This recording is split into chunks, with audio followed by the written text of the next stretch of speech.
the end of June, I wrapped up my first semester of language school in Japan. I put in months of research and preparation before moving here. I hoped I could jump into this adventure with realistic expectations for myself, but after studying on my own for more than 3 years, I will admit I was also hoping that language school would significantly boost my learning pace. Looking back now, after more than 3 months in school, I'm realizing that much of this experience still managed to catch me by surprise, and I have a lot of room to grow. The first unexpected hurdle I encountered in my first semester was the classroom format itself. Coming from an American education system background, I found some elements of the lessons, homework, and teaching approaches to be a bit confusing at first, and it took me a little while before I felt like I fully understood the flow of our lessons.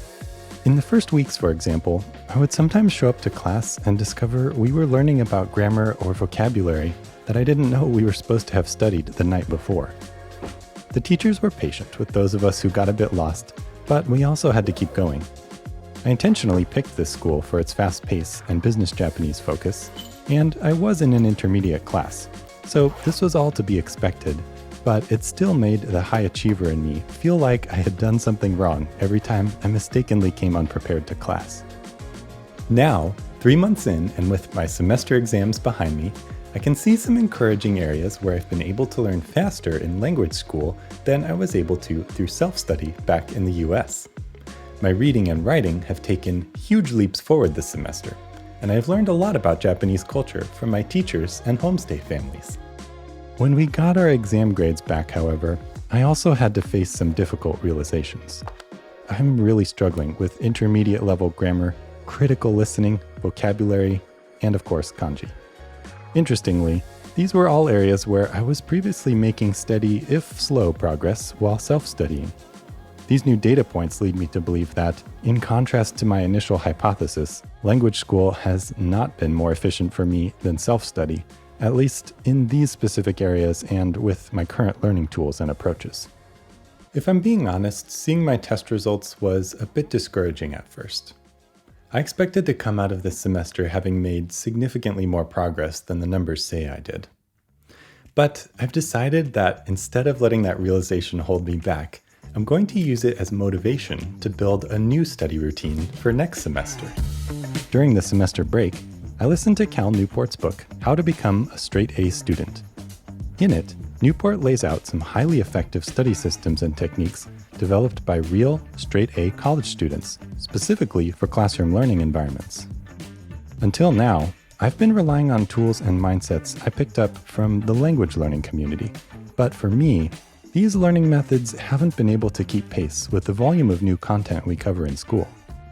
My hope is that, by drawing on lessons from a different group of learners who succeeded in this kind of classroom environment, I can come up with a way to make better use of my time in language school. The first change I'm making is to overhaul my flashcard study routine to better accommodate the pace of my classes. This new routine is going to be simpler and feature less long-term repetition in favor of more short-term volume. While I can't get rid of flashcards entirely, I plan to do more just-in-time reviews of the new content for each class, while spending less time on maintenance reviews of older content.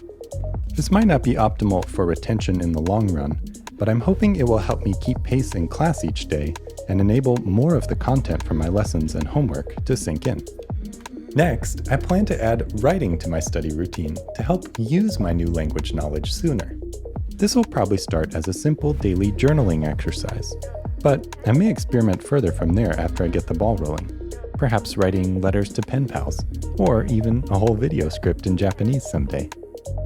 Finally, I want to build a better grammar study routine by combining an improved note-taking system with a technique called shadowing.